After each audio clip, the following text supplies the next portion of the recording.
നമസ്കാരം. NCTVയുടെ വാർത്തകൾ ഇതുവരെ എന്ന ന്യൂസ് ബുള്ളറ്റിനിലേക്ക് സ്വാഗതം. ഇന്നത്തെ പ്രധാന വാർത്താ സംഭവങ്ങൾ നോക്കാം. ആറ്റത്തൂർ ഇത്തുപ്പാടത്ത് കാറിടിച്ച് പരിക്കേറ്റ് ചികിത്സയിലായിരുന്ന 17-കാരി മരിച്ചു. ഇത്തുപ്പാടം കരിയാത്ത് വീട്ടിൽ ഷാജിയുടെ മകൾ നിരഞ്ജനയാണ് മരിച്ചത്. വ്യാഴാഴ്ച വൈകിട്ട് ഇത്തുപ്പാടം ജംഗ്ഷനിൽ വെച്ചായിരുന്നു സംഭവം. ട്യൂഷന് പോകാൻ ബസ് കാത്തു നിൽക്കുന്നതിനിടെ എതിർദിശയിൽ നിന്ന് നിയന്ത്രണം വിട്ടുവന്ന കാറാണ് ഇടിച്ചത്. ഗുരുതരമായി പരിക്കേറ്റ നിരഞ്ജന തൃശൂർ ജൂബിലി മിഷൻ ആശുപത്രിയിൽ ചികിത്സയിലിരിക്കെയാണ് മരിച്ചത്. കൊടകര ഗവൺമെന്റ് ഹയർ സെക്കൻഡറി സ്കൂളിലെ +2 വിദ്യാർത്ഥിനിയാണ്. അപകടത്തിനിടയായ കാർ വെള്ളിക്കുളങ്ങര പോലീസ് കസ്റ്റഡിയിലെടുത്തു. ഡ്രൈവർക്കെതിരെ പോലീസ് കേസെടുത്തിട്ടുണ്ട്. പെരിഞ്ഞനം സ്വദേശിയുടേതാണ് കാർ എന്ന് പോലീസ് പറഞ്ഞു. അജീഷയാണ് നിരഞ്ജനയുടെ അമ്മ. സഹോദരി നീലാഞ്ജന.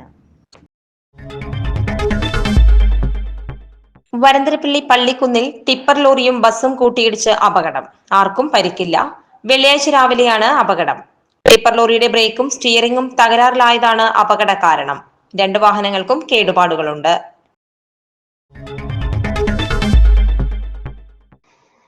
ഒരു കുടുംബം മുഴുവൻ മരണത്തിന് കീഴടങ്ങി. ചേലക്കര കൂട്ടാത്മഹത്യയിൽ അവസാനത്തെ കുട്ടിയും മരിച്ചു. ചേലക്കരയിൽ വിഷം അകത്തു ചെന്ന ചികിത്സയിലായിരുന്ന 4 വയസ്സുകാരനും മരിച്ചു. ഭർത്താവിന്റെ മരണത്തിൽ മനം നൊന്ത് ഭാര്യയാണ് സ്വയം വിഷം കഴിച്ച് 2 മക്കൾക്കും വിഷം കൊടുത്തത്.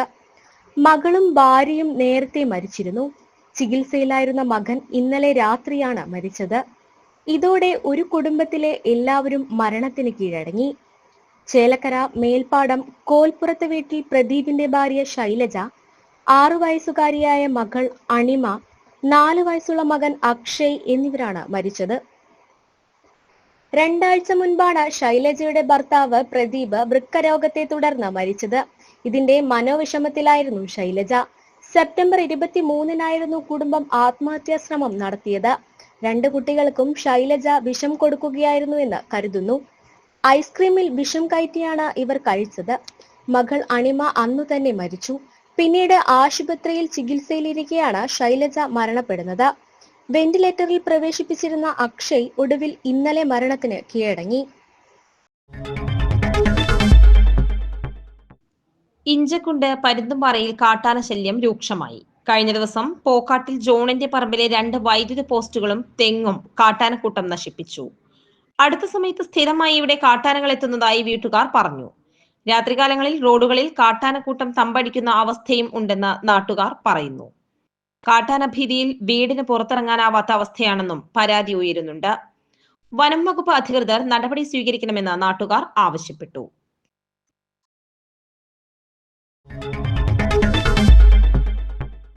സംസ്ഥാനത്ത് ഇന്നും സ്വർണ്ണവില കുറഞ്ഞു. ഇന്ന് 1 പവന് 86,560 രൂപയാണ് വില. 1 ഗ്രാം സ്വർണം ലഭിക്കാൻ 10,820 രൂപ നൽകണം. ഇന്നലത്തെ വിലയേക്കാൾ 440 രൂപയുടെ കുറവാണ് സ്വർണ്ണവിലയിൽ ഉണ്ടായിരിക്കുന്നത്. പവന് 90,000 എത്തുമെന്ന് തോന്നിച്ച ഘട്ടത്തിലാണ് വീണ്ടും സ്വർണ്ണവിലയിൽ കുറവ് സംഭവിച്ചിരിക്കുന്നത്.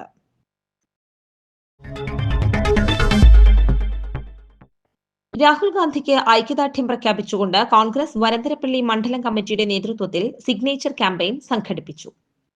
പരിസ്ഥിതി സാംസ്കാരിക പ്രവർത്തകൻ CR നീലകണ്ഠൻ സിഗ്നേച്ചർ ക്യാമ്പയിൻ ഉദ്ഘാടനം ചെയ്തു. തുടർന്ന് നടന്ന പൊതുസമ്മേളനം DCC വൈസ് പ്രസിഡന്റ് ഷിജു വെളിയത്ത് ഉദ്ഘാടനം ചെയ്തു. മണ്ഡലം പ്രസിഡന്റ് EA ഓമന അധ്യക്ഷത വഹിച്ചു.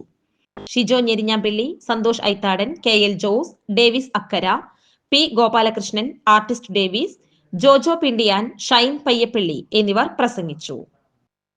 രാഹുൽ ഗാന്ധി ഇപ്പോൾ നയിക്കുന്ന ഈ യുദ്ധം ഇന്ത്യൻ നാഷണൽ കോൺഗ്രസിന് വേണ്ടി മാത്രമല്ല, അല്ലെങ്കിൽ ഇന്ത്യ മുന്നണിക്ക് വേണ്ടി പോലും മാത്രമല്ല. ഞാൻ കണക്കാക്കുന്നത് ഇന്ത്യയിലെ ജനാധിപത്യം സംരക്ഷിക്കാനാണ് എന്നതുകൊണ്ടാണ്. ഇന്ത്യൻ ജനാധിപത്യം വലിയ ഭീഷണിയെ നേരിട്ടുകൊണ്ടിരിക്കുന്നു. സാധാരണക്കാരനോട് നല്ല വിലയില്ല. നമ്മൾ നിരന്തരം സമരം ചെയ്യുക, നമ്മൾ നിരന്തരം പോരാട്ടം നടത്തുക. ഇതൊന്നും ആൾ കേൾക്കാൻ തയ്യാറില്ല. ആൾക്ക് ഒന്നാ പറയാവുള്ളൂ, കടക്ക് പുറത്ത്. നിങ്ങൾ പുറത്തേക്ക് പോകണം. ആൾക്ക് തോന്നിയ മാതിരി മുന്നോട്ട് പോകുന്ന ഒരു സാഹചര്യം. അപ്പം ഞാൻ പറഞ്ഞു വന്നത്, നമ്മൾ ഇന്നത്തെ പരിപാടിയുടെ പ്രാധാന്യം അത് വലിയൊരു പരിപാടിയാണ്. നേരത്തെ ജോസ് മാഷും ഇവരൊക്കെ പറഞ്ഞ പ്രകാരം ഇതൊരു ചെറിയ കാര്യമില്ല. കാരണം ഇത് നമ്മുടെ രാജ്യം നിലനിൽക്കണോ വേണ്ട എന്നുള്ളൊരു പോരാട്ടമാണ്.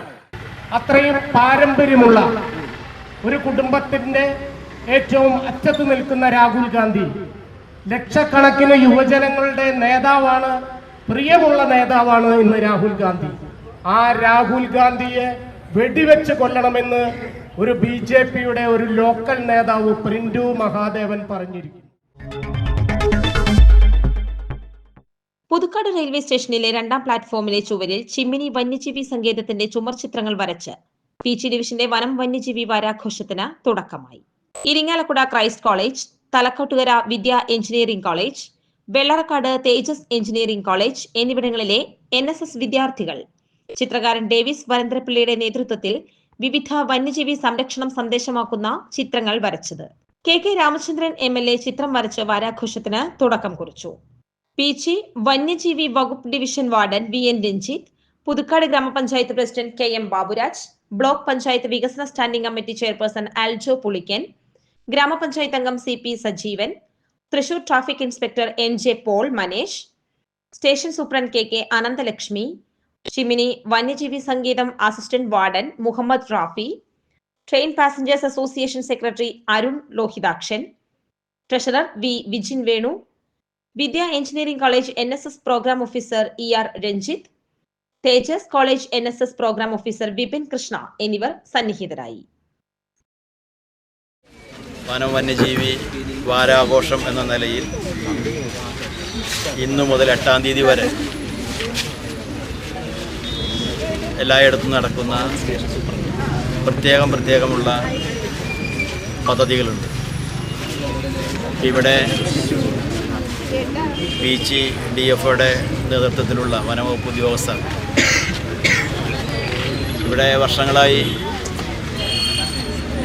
ഈ റെയിൽവേ സ്റ്റേഷൻ്റെ സമീപത്തുള്ള സ്റ്റേഷനുമായി ബന്ധപ്പെട്ട് നിൽക്കുന്ന എല്ലാ ഇടങ്ങളിലും PG ഫോറസ്റ്റ് ഡിപ്പാർട്ട്മെൻറ്റിൻ്റെ ഭാഗമായിട്ടുള്ള ഒട്ടേറെ ജീവജാലങ്ങളും അതുപോലെ തന്നെ ജീവികളും മനുഷ്യനും ഉൾക്കൊള്ളുന്ന വലിയ ഒരു ആവാസ വ്യവസ്ഥയാണ് നിലനിൽക്കുന്നത്. ഇതിൽ നിലനിൽക്കേണ്ടത് അത്യാവശ്യമായ ഒരു കാര്യമെന്നുള്ള അവബോധം നമ്മളിൽ എല്ലാവരിലും ഉണ്ടാവണം. പ്രത്യേകിച്ച് ഇനി ഈ ചെറുപ്പക്കാരായ കുട്ടികൾ, ഇപ്പോൾ കോളേജിൽ അരുമാഷ കൂടെ വന്നിട്ടുള്ള കുട്ടികളൊക്കെ ഇതിൻ്റെ പ്രചാരകരായി ഏറ്റെടുത്തുകൊണ്ട് നമ്മുടെ ആവാസ വ്യവസ്ഥയെ നിലനിർത്തുക എന്നുള്ളതാണ് ഇതിൻ്റെ മുഖ്യമായ ലക്ഷ്യം. നമ്മുടെ ചിമ്മിനി ഡാം അതുപോലെ ബന്ധപ്പെട്ട് അതിരപ്പള്ളി ടീച്ചർ ഡാമൊക്കെ ഉൾപ്പെടുത്തിക്കൊണ്ട് നല്ലൊരു ചെയിൻ സർക്കിളായിട്ടൊരു ടൂറിസ്റ്റ് ഡെസ്റ്റിനേഷൻ്റെ പ്ലാനിങ് നടന്നുകൊണ്ടിരിക്കുകയാണ്. അപ്പോൾ ഒരു 10 വർഷം കഴിഞ്ഞാൽ പുതുക്കാട് പ്രദേശമൊക്കെ അറിയപ്പെട്ട ചിമ്മിനി ഡാമിൻ്റെ സമീപ പ്രദേശം എന്ന നിലയിലാണ്. അപ്പോൾ ഏറ്റവും നല്ല രീതിയിൽ അതുമായി ബന്ധപ്പെട്ട വികസന പ്രവർത്തനം നടത്തുന്ന നമ്മുടെ പ്രിയങ്കരനായ MLA നമ്മുടെ കൂടെയുണ്ട്. ഇന്ന് നമുക്കറിയാം നമ്മുടെ സ്റ്റേഷനുമായി ബന്ധപ്പെട്ട് നമ്മുടെ പാസഞ്ചേഴ്സ് അസോസിയേഷനും നമ്മുടെ ആവാസ വ്യവസ്ഥയിൽ നമുക്ക് മാത്രമല്ല മറ്റുള്ള ജീവികളുടെ പങ്കും എല്ലാവർക്കും മനസ്സിലാക്കുന്നതിനും അവരിൽ അവബോധം ഉണ്ടാക്കുന്നതിനും വേണ്ടിയിട്ടാണ് നമ്മളിങ്ങനെ വന്യജീവി വാരാഘോഷം ആഘോഷിക്കുന്നത്. അതിൻ്റെ ഭാഗമായി വന്യജീവി സംരക്ഷണത്തിൻ്റെ അർത്ഥങ്ങൾ എല്ലാവരിലും എത്തിക്കുന്നതിന് വേണ്ടിയിട്ടാണ് നമ്മൾ ഇന്നിങ്ങനെ പുതുക്കാട് റെയിൽവേ സ്റ്റേഷനിൽ വന്യജീവി സംരക്ഷണവുമായി ബന്ധപ്പെട്ട പോസ്റ്ററുകളുടെ ഒരു ഡിസൈനുകളുടെ ഒരു ചിത്രലേഖനം. ആതുര സേവന രംഗത്ത് കരുതലിൻ്റെ സാന്ത്വന സ്പർശവുമായി ഗ്രേസ് ഹോസ്പിറ്റൽ വെണ്ടൂരിൽ പ്രവർത്തനം ആരംഭിച്ചു. Alagappa Nagar panchayat president K Rajeshwari Grace hospital നാടിന് സമർപ്പിച്ചു. ആധുനിക രീതിയിൽ സജ്ജീകരിച്ച ഒബ്സർവേഷൻ റൂം പഞ്ചായത്ത് അംഗം സജ്ന ഷിബു ഉദ്ഘാടനം ചെയ്തു. കെട്ടിട ഉടമ പൂക്കോടൻ രാജേഷ് ലാബും ഡോക്ടർ കൺസൾട്ടിംഗ് റൂം പൂക്കോടൻ ആന്റണിയും ഉദ്ഘാടനം ചെയ്തു. Grace hospital general practitioner doctor Jinson Jose MBBS, KK Chacko, വ്യാപാരി പ്രതിനിധി ഡൈസൺ, സാമൂഹ്യ പ്രവർത്തകൻ ഡേവിസ്, മാനേജിംഗ് ഡയറക്ടർമാരായ KK Anwar Sadath, K Mujeeb Rahman, K Muhammad Arshad, KT Ashkar എന്നിവർ ഉദ്ഘാടന വേളയിൽ സന്നിഹിതരായിരുന്നു. പൂക്കോടൻ ഫ്രാൻസിസിന്റെ വീട്ടില് ഇത്തരമൊരു സ്ഥാപനം തുടങ്ങാന്ന് പറഞ്ഞപ്പോൾ ഞങ്ങളൊക്കെ കുട്ടിക്കാലത്ത് ഞങ്ങളുടെ നാട്ടിലെ പ്രമുഖരാണ് പൂക്കോടൻ ഫ്രാൻസിസ് എന്ന് പറഞ്ഞാൽ അദ്ദേഹത്തിന്റെ വീട്ടില് അദ്ദേഹത്തിന്റെ കാലശേഷം തന്നെ ഒരു ആതുരാലയം തന്നെ ആരംഭിക്കുക എന്ന് പറയുമ്പോൾ അത് വളരെ സന്തോഷം നിറഞ്ഞ തന്നെയാണ്. അപ്പൊ ഏറ്റവും നല്ല രീതിയിലുള്ള ചികിത്സ ഏറ്റവും കുറഞ്ഞ നിരക്കിൽ ലഭ്യമാക്കുക എന്നുള്ളതാണ് ഞങ്ങളെ സംബന്ധിച്ചിടത്തോളം ഞങ്ങളുടെ ആപ്തവാക്യം. കേരളത്തിന്റെ വിവിധ ജില്ലകളിലായിട്ട് 20-ലധികം സ്ഥാപനങ്ങൾക്ക് ഞങ്ങൾ നേതൃത്വം നൽകുന്നു. ലാബ്, ECG, ഫാർമസി, നെബുലൈസേഷൻ തുടങ്ങിയ സൗകര്യങ്ങളുണ്ട്. ഗ്രേസ് ഹോസ്പിറ്റൽ വെണ്ടൂർ ഗഡീസ് ഹോട്ടലിന് എതിർവശം പൂക്കോടൻ ഫ്രാൻസിസിന്റെ തറവാട് കോമ്പൗണ്ടിൽ പ്രവർത്തനം ആരംഭിച്ചു. അത്യാവശ്യ ഘട്ടങ്ങളിൽ രോഗികളെ വീട്ടിലെത്തി പരിശോധിക്കുന്നതാണ്. ഞായർ ഉൾപ്പെടെ എല്ലാ ദിവസവും രാവിലെ 7 മണി മുതൽ രാത്രി 10 മണി വരെ ഹോസ്പിറ്റൽ തുറന്നു പ്രവർത്തിക്കുന്നതാണ്.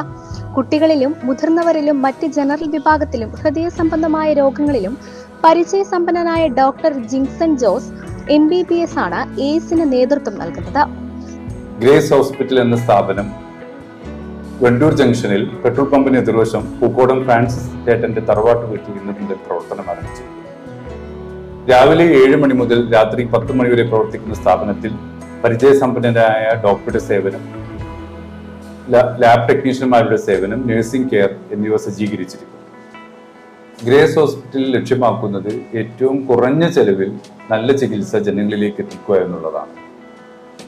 ഞായർ ഉൾപ്പെടെ എല്ലാ ദിവസങ്ങളിലും പ്രവർത്തിക്കുന്ന ഗ്രേസ് ഹോസ്പിറ്റലിൽ അത്യാഹിത ഘട്ടങ്ങളിൽ രോഗികളെ വീട്ടിലെത്തി പരിശോധിക്കുന്നതുമാണ്. ആതുര സേവന രംഗത്ത് ഏറ്റവും പരിചയസമ്പത്തുള്ള സ്റ്റാഫുകളും ഹോസ്പിറ്റലിന്റെ പ്രത്യേകതയാണ്. ആധുനിക മിഷനറികളുടെ സഹായത്തോടെ പരിചയസമ്പന്നരായ ടെക്നീഷ്യന്മാരുടെ നേതൃത്വത്തിൽ എല്ലാവിധ ലാബ് ടെസ്റ്റുകളും ഉത്തരവാദിത്തത്തോടെ മിതമായ നിരക്കിൽ നടത്തപ്പെടുന്നു. എല്ലാ ദിവസവും രാവിലെ 6:30 മുതൽ രാത്രി 10 മണി വരെ ലാബ് തുറന്നു പ്രവർത്തിക്കുന്നതാണ്. ഓരോ വ്യക്തികളും പ്രധാനമായും അറിഞ്ഞിരിക്കേണ്ട ജനറൽ ചെക്കപ്പ് വെറും 400 രൂപ പാക്കേജിൽ നടത്തപ്പെടുന്നു. പ്രമേഹ രോഗികൾ വർഷത്തിൽ ഒരു പ്രാവശ്യമെങ്കിലും നടത്തേണ്ട പരിശോധന കുറഞ്ഞ പാക്കേജിൽ വെറും 800 രൂപയ്ക്ക് ചെയ്തു കൊടുക്കുന്നു. Grace hospital, Amballur Varantharappilly road, petrol പമ്പിന് സമീപം, വെണ്ടൂർ ജംഗ്ഷൻ. വിളിക്കേണ്ട നമ്പർ 9645823001. ഇനി കാലാവസ്ഥ.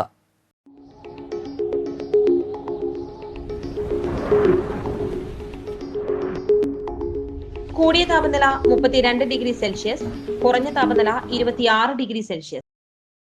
ചാലക്കുടി കൃഷ്ണ ജ്വല്ലറിയിൽ ഇന്നത്തെ സ്വർണ്ണവില. സ്വർണ്ണവില നിങ്ങൾക്കായി സമർപ്പിക്കുന്നത് അപ്പസ്വർണം ആഡംബരവുമാണ്, സമ്പാദ്യവുമാണ്. സ്വർണം കയ്യിലുണ്ടേ അതൊരു ധൈര്യവുമാണ്. Krishna jewellery golden diamonds, Chalakudy. ഹൃദയങ്ങൾ കീഴടക്കിയ വിശ്വാസം. സ്വർണം ഗ്രാമിന് 10,820 രൂപയും പവന് 86,560 രൂപയും രേഖപ്പെടുത്തി.